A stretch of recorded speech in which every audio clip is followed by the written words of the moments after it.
¿Sabes que tu auto es una de las mayores inversiones que harás en tu vida? No importa si es nuevo o es usado. ¿Sabes qué cobertura tienes para protegerlo? ¿Sabes cuánto pagas por cuya cobertura? ¿Conoces a tu agente de seguros? Opportunity Insurance está aquí para contestarle todas sus preguntas. Bienvenidos. Para ayudarle a escoger su mejor opción según sus posibilidades. Y recuerde, Opportunity Insurance, la oportunidad de andar por la vida asegurado. Regresamos con Agárrate. Si quieres hacer una cita con el mejor estilista del sur de la Florida, que es Calogero Tramonte, hazlo a través de su página web, que es turred.com. Lo mejor es que lo hagas a través de su aplicación, que también es Turred. Baja la aplicación en tu teléfono inteligente, porque con la aplicación puedes hacerle el seguimiento a todos los tratamientos que te hagas con Calogero Tramonte. Baja la aplicación, haz la cita con anticipación y cuando tengas la cita trata de ser puntual.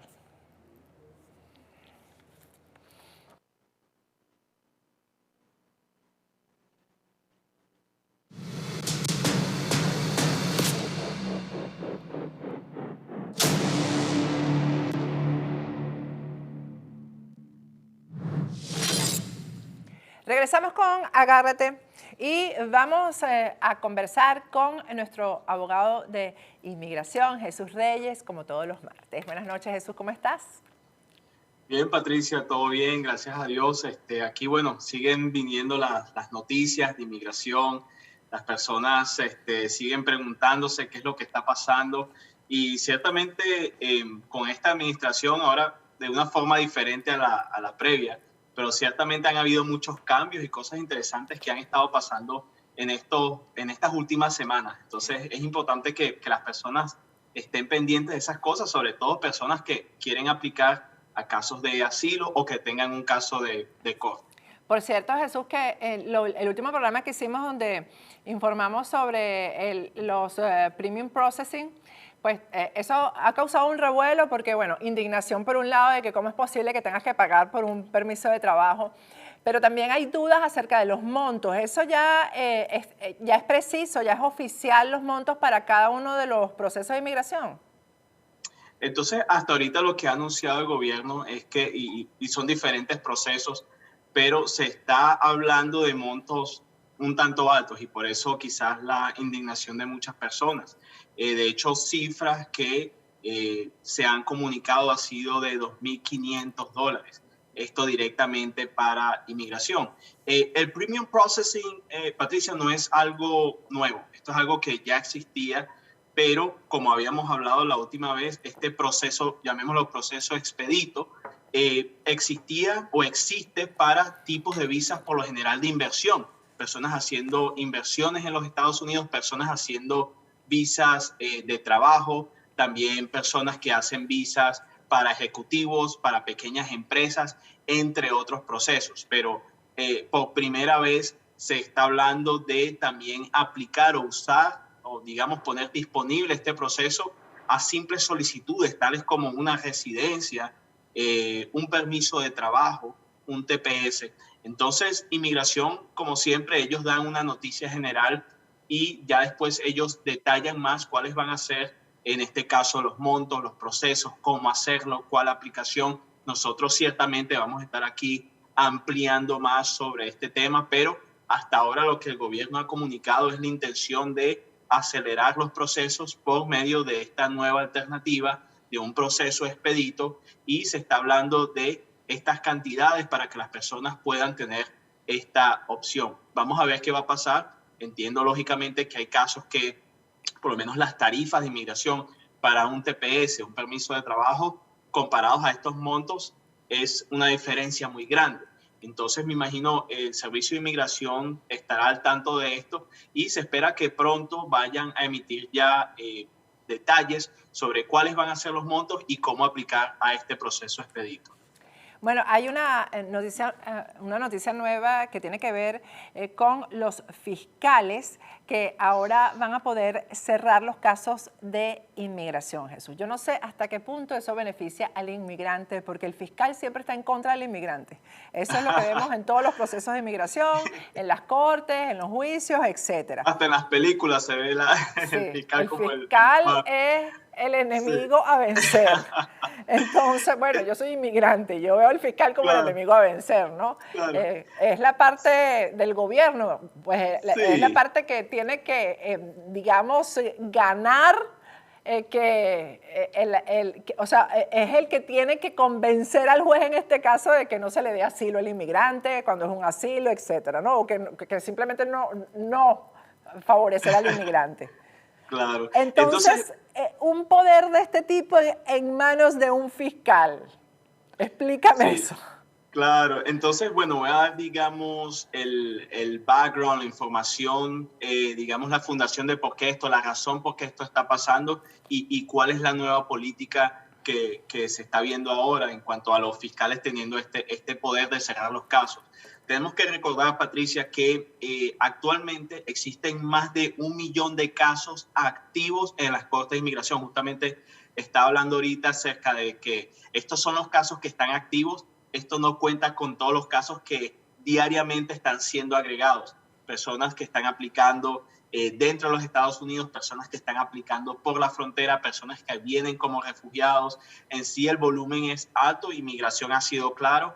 Ellos no tienen los recursos para poder, digamos, lidiar con todos los casos en las cortes, sobre todo, pero también los casos de inmigración. Pero ahorita específicamente para que el gobierno pueda de alguna forma poder arreglar o tratar de arreglar lo más posible este problema, ellos han decidido darle este poder a los fiscales. ¿De qué consiste este poder? Bueno, tenemos que recordar que ya por un tiempo, ya varios meses, existe lo que es la discreción para cerrar los casos, donde los jueces pueden cerrar un caso siempre y cuando una persona no sea prioridad de deportación. Ahora lo que estamos viendo que específicamente los fiscales también tienen este poder y básicamente si una persona no es prioridad de deportación, ¿cuál es una prioridad de deportación? Una persona que haya cometido un crimen grave en los Estados Unidos o una persona que ya haya sido deportada y vuelve a estar en un proceso de deportación o que haya cometido actos de terrorismo o sea un peligro para la sociedad, son estas personas que son prioridades de deportación. Ese tipo de casos van a continuar y los fiscales se les ha instruido que traten de deportar a esas personas, básicamente. Pero las personas que no, yo diría la gran mayoría de los inmigrantes, personas buenas que vienen a buscar un mejor futuro, que digamos el único delito que tienen es que no tienen un estatus migratorio, pero quizás tienen un TPS o tienen familiares aquí residentes, ciudadanos americanos. Ese fiscal tiene el poder de cerrar su caso directamente sin tener que llevar el caso a la Corte de Inmigración. O sea, un fiscal, ellos, para que las personas entiendan, para que un caso pueda estar en una Corte de Inmigración, tiene que ser referido, ya sea por la Oficina de Asilo, que normalmente trabaja así es como comienzan, yo diría la gran mayoría de los casos, es referido por la Oficina de Asilo o por ICE o por los fiscales de inmigración. La Corte no tiene el poder de así por así simplemente comenzar un caso. Se tiene que comenzar de esta forma. Ahora, lo que esta memorándum o esta política dice es que muchos fiscales ahora van a tener el poder de ni siquiera poner una persona en un proceso de deportación, simplemente no comenzar sus casos de corte. Esto puede ser un arma de doble filo, porque sabemos que hay personas que les conviene tener un caso de corte. Hay personas que la única forma, que son personas buenas, que no son prioridades de deportación, que la única forma que muchas de esas personas puedan obtener un estatus legal permanente en este país es justamente estando en un proceso de corte.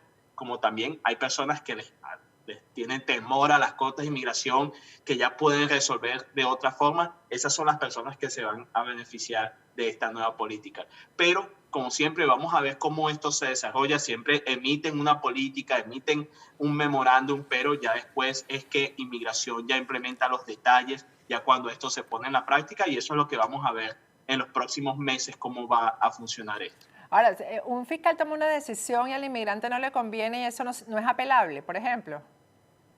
Eso depende del caso. Hemos tenido casos donde las personas, que no es muy común, pero sí han habido casos de personas que han querido continuar su caso de, supongamos, asilo. Pero el fiscal dice, bueno, usted no es prioridad de deportación y ni siquiera vamos a pedir o a solicitar al juez que usted un proceso de deportación. Cuando el inmigrante dice, no, póngame un proceso de deportación porque yo quiero demostrar mi caso. Entonces ahí sí hay que ver otros mecanismos para que la persona pueda tener este tipo de casos. Se puede pedir la discreción del fiscal directamente en que ponga a ese inmigrante en un proceso de deportación. Ese mecanismo existe. O si es un caso de asilo, por medio otra vez de la oficina de asilo, se puede lograr hacer eso. También existe otra manera que ya es a nivel federal. Si es un poco más complejo hacerlo de esta forma, pero la forma más fácil es simplemente convenciendo al fiscal que aunque la persona no sea prioridad de deportación, es en el interés de la justicia y de los Estados Unidos que esa persona tenga un caso delante de ese juez de inmigración. La otra noticia es que el gobierno va a eliminar el título 42. Vamos a explicar primero, Jesús, qué es el título 42. Sí, entonces, como hemos hablado en otras oportunidades, el título 42 es un código de salud, es una ley de salud donde básicamente las personas que puedan ser un peligro para la sociedad, específicamente por temas de salud, tenemos que recordar el tema de la pandemia, que por esto fue que se comenzó o se activó, se empezó a, digamos, ejercer el título 42, aunque ha existido ya por un tiempo, pero se empezó a implementar ese título de una forma más fuerte, es justamente por la pandemia.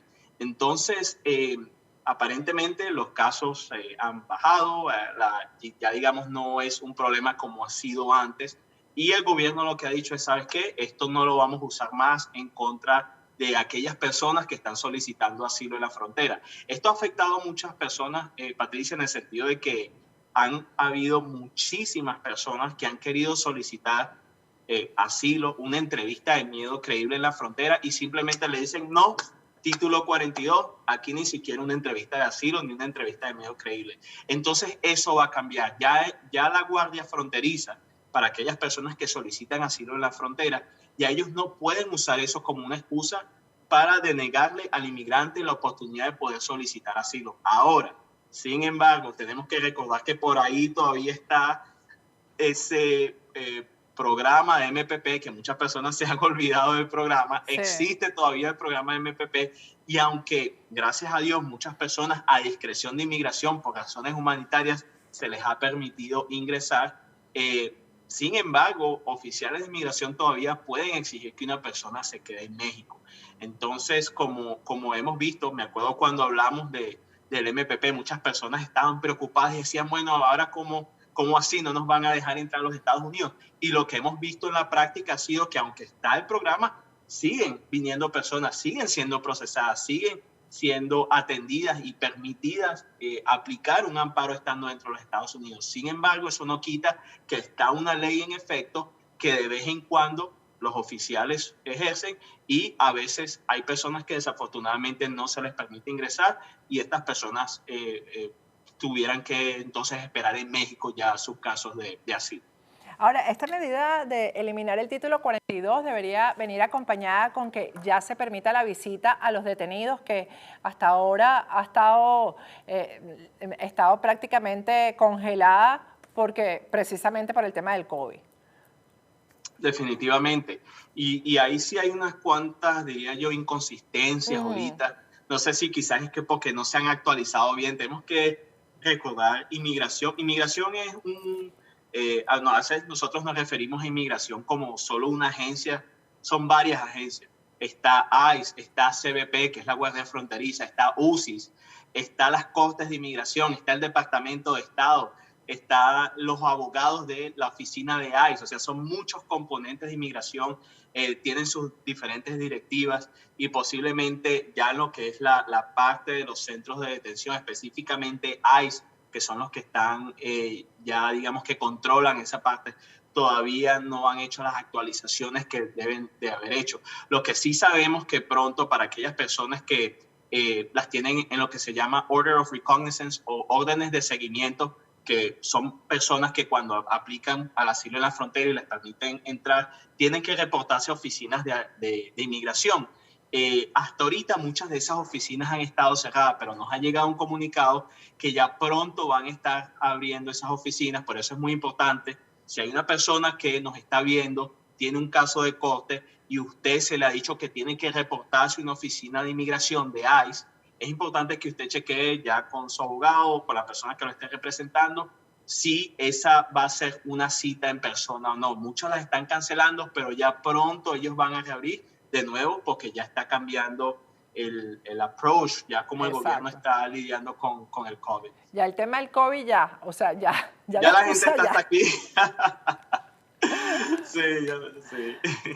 Bueno, Jesús, muchísimas gracias. Sí, gracias. Este ha sido una semana muy buena y ahí, bueno, ya pronto vamos a mostrar, no sé si producción tiene, pero unas personas que hemos podido ayudar, gracias a Dios. Y la idea es eso, o sea, que las personas sepan bien sus alternativas legales, que las personas sepan bien.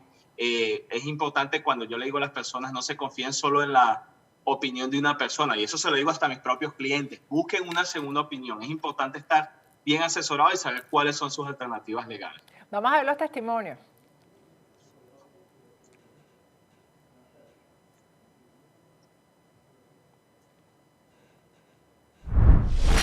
Bueno, estoy aquí recibiendo mi permiso de trabajo.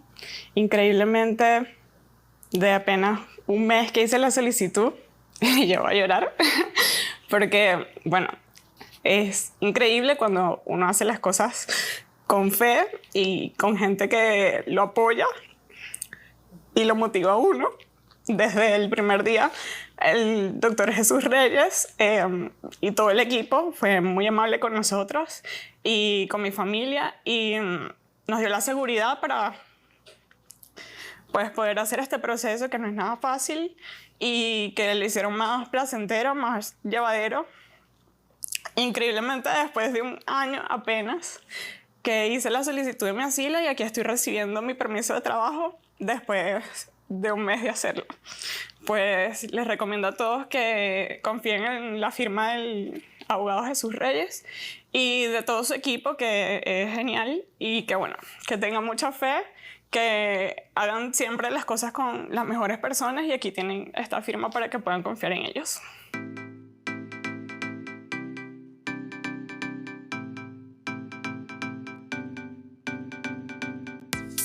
Hola, ¿cómo están? Mi nombre es Ivonne y en esta mañana yo quiero darle las gracias a Dios y a testificar que no dejen de creer. Por 17 años estuve indocumentada, no tuve papeles, pero tenía un Dios poderoso.